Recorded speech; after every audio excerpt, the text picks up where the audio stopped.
Oke, hari ini kita akan bahas sesuatu yang menarik banget. Titik temu antara prinsip keuangan Islam yang udah ada dari dulu banget dengan Bitcoin mata uang digital zaman sekarang.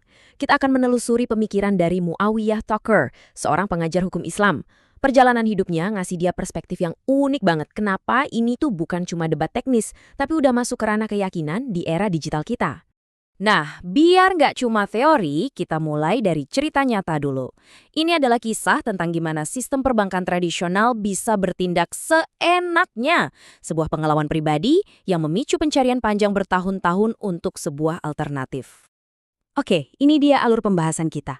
Kita mulai dari frustrasi pribadi yang jadi pemicunya, lalu kita bongkar masalah sistemik di uang modern, dan terakhir, kita lihat apa yang diajukan sebagai solusi yang halal. Yuk, kita mulai. Jadi gimana ceritanya rekening bank yang ditutup bisa nyambung ke eksplorasi Bitcoin? Aneh kan kedengerannya?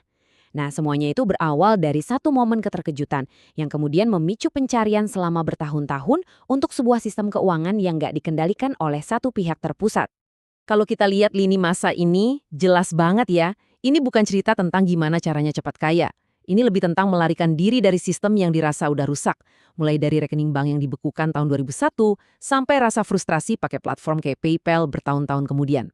Sekarang kita sampai ke inti argumen teologisnya nih. Kenapa sih uang modern atau uang fiat dianggap bermasalah menurut hukum Islam? Memahami ini adalah kunci dari keseluruhan perdebatan ini. Untuk ngerti argumennya, kita harus paham dulu satu konsep kunci, riba atau bunga. Menurut sumber ini, riba itu bukan masalah sepele loh. Riba adalah fondasi dari sistem keuangan modern dan dianggap sebagai salah satu dosa yang paling merusak dalam Islam. Nah, ini dia poin kuncinya. Argumennya adalah riba itu udah nempel dari sananya, dari proses penciptaan uang fiat itu sendiri.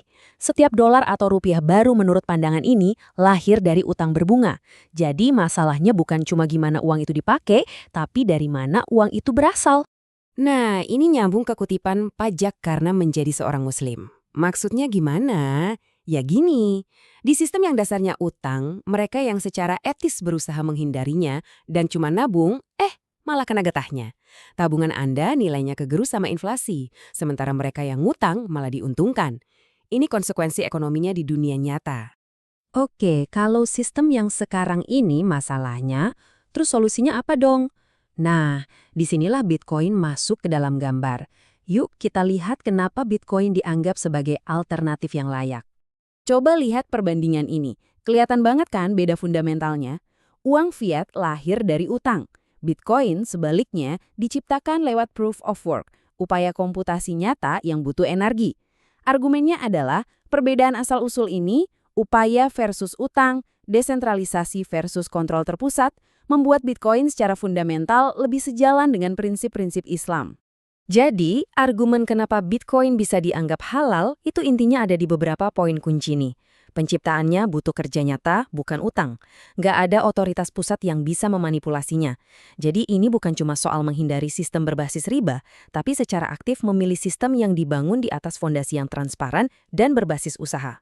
Oke, biar gampang ngebayangin pilihan moral yang rumit ini, sumber ini pakai analogi yang menurut saya sih cerdas banget. Mari kita lihat lebih dekat.